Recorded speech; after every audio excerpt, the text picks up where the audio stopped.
Imagine um homem que recebeu de Deus a mente mais brilhante que já existiu. Um rei tão sábio que lideranças do mundo inteiro vinham ouvir suas palavras. Um governante tão rico que a prata perdeu o valor durante seu reinado. Ele construiu o edifício mais sagrado da história humana com suas próprias ordens. E ainda assim, esse mesmo homem terminou seus dias ajoelhado diante de ídolos pagãos, queimando incenso para deuses que exigiam sacrifício de crianças. Seu nome era Salomão. A história que você vai ouvir agora não é uma lição de moral simplificada. É o registro brutal de como o poder absoluto, a riqueza sem limites e a sabedoria sobrenatural não foram suficientes para impedir a ruína de um único homem. Salomão teve tudo que qualquer ser humano poderia desejar, e mais do que isso, tudo que qualquer ser humano poderia imaginar. Mesmo assim, ele próprio escreveu no final de sua vida as palavras mais sombrias já registradas. Vaidade de vaidades. Tudo é vaidade. O que acontece quando você dá a um homem sabedoria infinita, riqueza imensurável e poder sobre uma nação inteira? A resposta bíblica é assustadora, porque Salomão não caiu de repente. Não houve um momento dramático de colapso. A queda dele foi lenta, silenciosa e calculada. Cada esposa estrangeira, cada aliança política, cada concessão pequena foi um tijolo a mais no muro que o separava do Deus que o havia chamado. E quando ele percebeu, já era tarde demais para voltar atrás. Mas antes de chegarmos à queda, você precisa entender a ascensão, porque só quando você compreende o tamanho do que Salomão recebeu, é que a tragédia se torna verdadeiramente devastadora. Essa história começa nos últimos dias de um rei moribundo, num palácio onde conspiradores disputavam o trono de Israel. Começa com um pai que sabia que seu tempo havia acabado e precisava garantir que a promessa de Deus seria cumprida através de seu filho mais improvável. Começa com Davi no leito de morte. Estamos por volta do ano 970 a.C. O rei Davi, o homem segundo o coração de Deus, o guerreiro que matou Golias, o pastor que se tornou monarca, agora é apenas um velho tremendo debaixo de cobertores. Ele não consegue mais se aquecer. Seus servos colocam uma jovem chamada Abissag ao seu lado para mantê-lo aquecido, mas todos sabem a verdade, que ninguém ousa dizer em voz alta: o maior rei que Israel já conheceu está morrendo, e o trono precisa de um herdeiro. Enquanto Davi definha, seu filho Adonias decide que o trono é dele por direito. Ele era o mais velho dos filhos vivos, bonito, ambicioso e impaciente. Sem pedir permissão ao pai, Adonias organiza uma coroação própria. Convida generais, sacerdotes e toda a corte para um banquete grandioso. Sacrifica bois e ovelhas gordas junto à pedra de Zoelete. A mensagem era clara para todos os presentes. O novo rei de Israel já foi decidido. Mas Adonias cometeu um erro que custaria tudo a ele. Ele não convidou Salomão, não convidou o profeta Natã, não convidou Batseba, a mãe de Salomão, e não convidou os homens mais poderosos do exército de Davi. Essa omissão não era acidental. Adonias sabia que havia uma promessa. Davi havia jurado a Batseba que Salomão seria o próximo rei. Ignorar essa promessa era ignorar a própria palavra do rei. Mas Adonias acreditava que um velho moribundo não teria força para impedir o que já estava em movimento. Ele estava errado. Batseba entrou nos aposentos de Davi com uma urgência que cortava o ar. O profeta Natã a havia instruído: vá ao rei agora, antes que seja tarde demais. Ela se ajoelhou diante do marido e disse as palavras que mudariam a história de Israel para sempre. Meu senhor, tu juraste pelo Senhor teu Deus que Salomão reinaria depois de ti. Mas agora, Adonias se proclamou rei, sem que tu saibas. Todo Israel espera para saber quem será o verdadeiro herdeiro. A escolha é tua, e só tua. O velho rei encontrou em si uma última reserva de autoridade. Davi se levantou daquele leito como se a morte pudesse esperar mais um momento. Chamou o sacerdote Zadok, o profeta Natã e Benaía, comandante da guarda real. Suas ordens foram precisas e irrevogáveis. Coloquem meu filho Salomão sobre a minha mula real.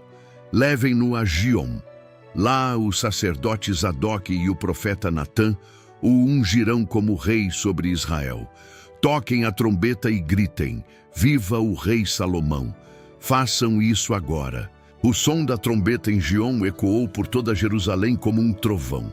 Quando Adonias e seus convidados ouviram aquele som no meio do banquete, o sangue gelou. Jonatas, filho do sacerdote Abiatar, chegou correndo com a notícia.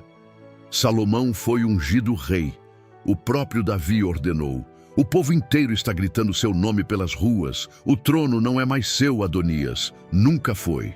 O banquete inteiro se desfez em pânico. Os convidados fugiram, cada um para sua casa, temendo por suas vidas. Adonias correu para o tabernáculo e se agarrou aos chifres do altar, o último refúgio de um homem desesperado. Se Salomão me jurar que não me matará, eu desço. Salomão, agora rei, mostrou pela primeira vez um traço que definiria seus primeiros anos. Misericórdia calculada. Mandou buscar Adonias e disse apenas: vai para tua casa. Não houve execução, não houve vingança imediata, mas aquele perdão vinha com um aviso silencioso que todos entenderam. Qualquer erro seguinte seria o último. Nos seus últimos suspiros, Davi chamou Salomão para junto de si. As palavras finais de um pai para um filho. As últimas instruções de um rei para seu sucessor. Eu vou pelo caminho de toda a terra. Sê forte e mostra-te homem. Guarda os mandamentos do Senhor teu Deus, andando nos seus caminhos, para que prosperes em tudo quanto fizeres. Davi sabia o preço de desobedecer. Ele pagou com a vida de um filho, com guerra civil, com sangue dentro da própria casa. Ele não queria isso para Salomão. Davi também deixou instruções mais sombrias. Havia contas a acertar. Joabe, o general que derramou sangue inocente em tempos de paz. Simei, que amaldiçoou Davi quando ele fugia de Absalão. Davi disse a Salomão: usa a tua sabedoria. Não deixes que os cabelos brancos deles desçam em paz à sepultura.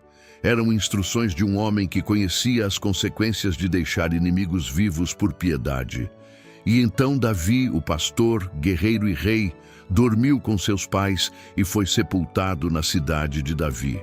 Salomão agora estava sozinho no trono, jovem, inexperiente, cercado de inimigos políticos que haviam apoiado seu irmão. A primeira coisa que ele fez não foi construir um exército ou fortificar muralhas. Ele foi a Gibeão, o maior lugar alto de Israel, e ofereceu 1000 holocaustos sobre o altar. 1000 animais queimados em adoração. Era um gesto impossível de ignorar, uma declaração pública de dependência total de Deus. E naquela noite, em Gibeão, algo aconteceu que mudaria a história para sempre. Deus apareceu a Salomão num sonho, não como visão distante ou voz suave, uma aparição direta, pessoal, inequívoca. E Deus fez uma oferta que nenhum ser humano antes ou depois recebeu. Pede-me o que quiseres que eu te dê. Pense nisso. O Criador do universo, o Deus que formou as estrelas e separou os mares, oferecendo um cheque em branco a um jovem rei. Salomão poderia ter pedido qualquer coisa: vida longa, riqueza infinita, a destruição de seus inimigos, mas ele não pediu nada disso. Salomão respondeu com palavras que impressionaram o próprio Deus: eu sou apenas um jovem e não sei como liderar. Dá ao teu servo um coração compreensivo para governar o teu povo, para que eu possa discernir entre o bem e o mal. Ele pediu sabedoria, não para si mesmo, não para impressionar, mas para servir. E Deus disse: Porque pediste isso e não pediste vida longa, riquezas ou a morte de teus inimigos, eu te darei o que pediste. Te darei um coração tão sábio que nunca houve igual antes. E Deus acrescentou o que Salomão não pediu. Riqueza que nenhum rei antes ou depois teria. Honra acima de todos os governantes da terra. E se você andar nos meus caminhos, como Davi teu pai andou, também te darei longa vida. Aquele se era uma condição, não uma promessa. Uma cláusula que Salomão ouviria ecoar pelo resto de seus dias. Naquele momento, porém, o jovem rei acordou em Gibeão com algo que nenhum outro ser humano jamais possuiu. A mente mais poderosa da história da humanidade. A sabedoria de Salomão foi testada quase imediatamente. Duas prostitutas se apresentaram diante do trono com um caso impossível. Ambas moravam na mesma casa. Ambas tiveram filhos. Uma delas rolou sobre o bebê durante a noite e o matou. Ela trocou os bebês enquanto a outra dormia. Agora as duas diziam ser mãe da criança viva. Não havia testemunhas. Não havia evidências. Não havia como saber a verdade por meios normais. Todo o tribunal esperava para ver o que o novo rei faria com esse dilema. Salomão pediu uma espada. Tragam-me uma espada. E quando a lâmina brilhou diante de toda a corte, ele deu a ordem que chocou a todos. Dividam a criança viva em duas partes. Deem metade para uma e metade para a outra. O silêncio que se seguiu foi absoluto. Uma das mulheres gritou imediatamente: "Não, meu senhor, dai-lhe o menino vivo, não o mateis."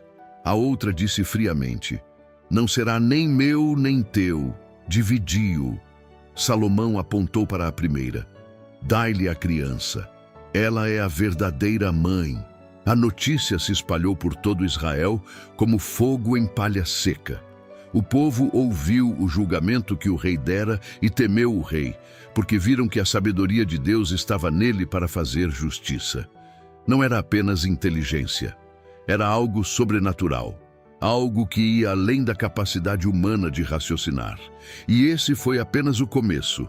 Salomão compunha provérbios, 3.000 deles, cantava canções, mais de 1.000, falava sobre árvores, animais, peixes e aves, com conhecimento que deixava sábios de boca aberta. No 4º ano de seu reinado, Salomão iniciou a obra que seu pai Davi sonhou a vida inteira, mas nunca pôde realizar: o Templo do Senhor em Jerusalém. A construção mobilizou 153.000 trabalhadores, 30.000 enviados ao Líbano em turnos de 10.000 por mês para cortar os cedros mais altos do mundo. 80.000 cortadores de pedra nas montanhas, 70.000 carregadores, 3.300 supervisores. Era o maior projeto de construção que o mundo antigo já tinha visto. O templo foi construído com pedras cortadas na pedreira, tão perfeitamente talhadas que nenhum martelo, cinzel ou ferramenta de ferro foi ouvido durante a construção no local. Imagine isso. Um edifício gigantesco erguido em silêncio reverente. As paredes internas foram revestidas de cedro do Líbano, entalhado com flores e querubins. O chão coberto de cipreste. E sobre tudo isso, cada superfície foi recoberta com ouro puro. O santuário interior brilhava como se fosse feito de luz sólida. No Santo dos Santos, Salomão colocou 2 querubins gigantescos, cada um com 5 metros de altura, esculpidos em madeira de oliveira e cobertos de ouro. Suas asas abertas tocavam as paredes de um lado ao outro, e entre eles, no centro daquele espaço sagrado, foi colocada a Arca da Aliança, o objeto mais poderoso e misterioso da história de Israel. Quando os sacerdotes saíram do santuário, uma nuvem encheu o templo. A glória do Senhor era tão densa que ninguém conseguia ficar de pé. Salomão se pôs diante do altar e orou a oração mais longa registrada na Bíblia. Ele pediu que Deus ouvisse o clamor de seu povo naquele lugar, que perdoasse seus pecados quando se arrependessem, que atendesse até mesmo o estrangeiro que viesse de terras distantes, atraído pela fama do nome de Deus. Quando terminou, fogo desceu do céu e consumiu os sacrifícios. A glória do Senhor encheu o templo novamente. Todo Israel viu o fogo cair e se prostrou com o rosto em terra. Era o auge da glória divina. A fama de Salomão se espalhou pelo mundo antigo como nada antes. Reis enviavam embaixadores, nações buscavam alianças, e a riqueza fluía para Jerusalém como um rio sem fim. Salomão recebia 666 talentos de ouro por ano, fora os impostos comerciais, os lucros das caravanas e os presentes dos reis. Ele fez um trono de marfim recoberto de ouro puro com 6 degraus e 12 leões. Todos os seus copos eram de ouro. A prata em Jerusalém era tão comum quanto as pedras nas ruas. Então chegou a rainha de Sabá. Ela veio do sul, provavelmente da região que hoje é a Etiópia ou o Iêmen, com uma caravana tão grande que Jerusalém nunca havia visto nada igual. Camelos carregados de especiarias, ouro em quantidade absurda e pedras preciosas. Ela veio para testar Salomão com perguntas difíceis, enigmas que nenhum sábio de sua corte conseguia resolver. Ela havia ouvido os rumores sobre a sabedoria daquele rei e precisava ver com seus próprios olhos se era verdade ou exagero. Salomão respondeu a cada pergunta. Não houve enigma que ele não desvendasse, não houve questão que o deixasse sem resposta. A rainha de Sabá viu o palácio, a comida da mesa real, os lugares dos oficiais, os servos uniformizados, os copeiros, os holocaustos que ele oferecia no templo, e ela ficou sem fôlego. Literalmente, o texto diz que não havia mais espírito nela. Ela disse, a fama que ouvi na minha terra não chegava à metade. Tua sabedoria e tua prosperidade excedem tudo o que eu ouvi. Aquele era o topo, o ponto mais alto que um ser humano já alcançou na história da civilização antiga. Salomão tinha sabedoria divina, riqueza incalculável, paz em todas as fronteiras, o templo mais glorioso já construído e o respeito de cada nação conhecida. Se a história terminasse aqui, Salomão seria lembrado como o maior homem que já viveu. Mas a história não termina aqui, porque nas sombras daquela glória inigualável, algo já estava crescendo, algo que Deus havia especificamente proibido. O rei Salomão amou muitas mulheres estrangeiras. A frase é simples, quase casual no texto bíblico, mas é o início da catástrofe. Mulheres moabitas, amonitas, edomitas, sidônias e etéias, exatamente as nações sobre as quais Deus havia dito aos filhos de Israel: não vos misturareis com elas, nem elas convosco, porque certamente inclinarão o vosso coração para seguir os seus deuses. Salomão, o homem mais sábio da história, leu essa proibição, entendeu essa proibição e a ignorou por completo. 700 esposas e 300 concubinas, 1000 mulheres. Cada casamento era uma aliança política, cada união era um tratado comercial selado com carne e sangue. O homem que recebeu sabedoria divina para governar usou essa mesma sabedoria para construir a rede diplomática mais impressionante do mundo antigo. E cada esposa trouxe consigo seus deuses, seus altares e suas exigências. A corrupção não veio como tempestade. Veio como brisa suave, um compromisso de cada vez, noite após noite. Quando Salomão envelheceu, suas mulheres inclinaram o seu coração para outros deuses. O texto é devastador na sua simplicidade. Não diz que ele perdeu a sabedoria, não diz que ficou louco, diz que seu coração foi inclinado, lentamente, persistentemente, irrevogavelmente. Ele começou a seguir Astarte, a deusa dos Sidônios. Construiu um altar para Quemós, o abominável deus dos Moabitas, no monte em frente a Jerusalém. E construiu um altar para Moloque, a abominação dos Amonitas. Moloque, o deus cujos rituais incluíam passar crianças pelo fogo. Salomão, o rei que construiu o templo do Deus vivo, agora erguia altares para uma divindade que exigia o sacrifício de inocentes. E ele fez isso bem na frente de Jerusalém, no Monte das Oliveiras, onde qualquer pessoa no templo podia olhar pela janela e ver a fumaça subindo dos altares pagãos. Era uma afronta direta, quase proposital, ao Deus que lhe deu tudo. O homem mais sábio do mundo construiu a provocação mais insensata. E o Senhor se irou contra Salomão. Deus apareceu a ele pela segunda vez, não com uma oferta dessa vez, mas com um veredito. Porque fizeste isto e não guardaste a minha aliança e os meus estatutos, eu certamente rasgarei o reino de ti e o darei ao teu servo. Todavia, não o farei nos teus dias, por amor de Davi teu pai. Da mão do teu filho eu o rasgarei. E mesmo na ira, por causa de Davi, Deus prometeu deixar uma tribo para o filho de Salomão, uma única tribo. O resto seria perdido para sempre. Deus levantou adversários contra Salomão. Hadade, o edomita, que havia fugido para o Egito quando era criança e agora voltava com sede de vingança. Rezon, filho de Eliadá, que se tornou líder de bandos armados na Síria e atormentava Israel pelo norte. E o mais perigoso de todos, Jeroboão, filho de Nebate, um dos próprios oficiais de Salomão. Um homem capaz, trabalhador, a quem Salomão havia promovido. O rei criou com suas próprias mãos o instrumento de sua própria destruição política. O profeta Aías encontrou Jeroboão numa estrada fora de Jerusalém. Aías estava usando uma capa nova. Ele atirou, rasgou em 12 pedaços e disse a Jeroboão: Toma para ti 10 pedaços, porque assim diz o Senhor Deus de Israel: Eis que rasgarei o reino da mão de Salomão e te darei 10 tribos.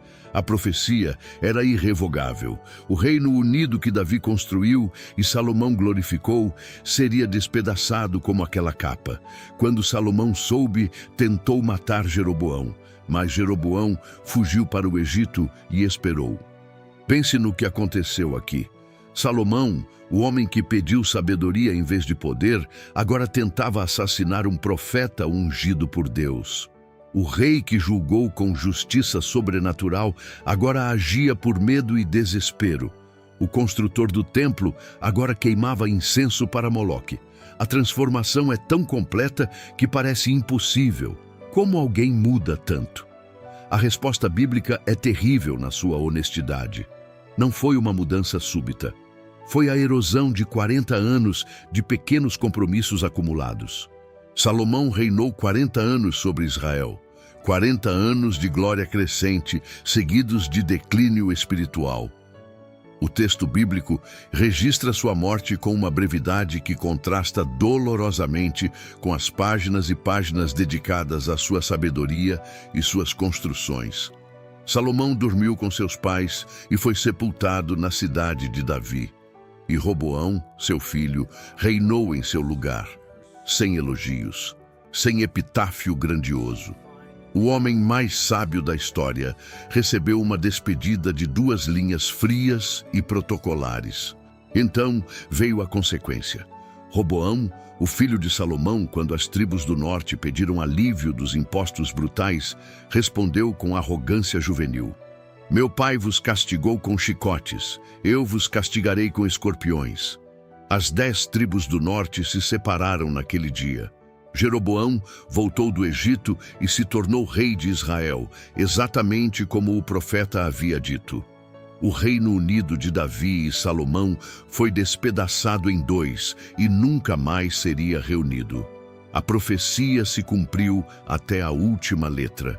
Mas talvez a reflexão mais poderosa sobre a vida de Salomão venha de suas próprias palavras. O livro de Eclesiastes é atribuído a ele, escrito provavelmente nos seus últimos anos, quando o peso de tudo que havia feito e perdido já era insuportável. Vaidade de vaidades, diz o pregador. Vaidade de vaidades, tudo é vaidade. Que proveito tem o homem de todo o seu trabalho que ele faz debaixo do sol? São as palavras de um homem que teve absolutamente tudo e descobriu que nada disso era suficiente. Salomão não foi destruído por um inimigo externo. Não foi derrotado em batalha. Não foi traído por aliados. Ele se destruiu a si mesmo, escolha por escolha, compromisso por compromisso, altar por altar. A tragédia de Salomão é que ele sabia melhor do que qualquer outro ser humano o que era certo, e ainda assim escolheu o errado. Não por ignorância, mas por arrogância. Ele acreditou que sua sabedoria o protegia das consequências que atingiam todos os outros. Não protegeu.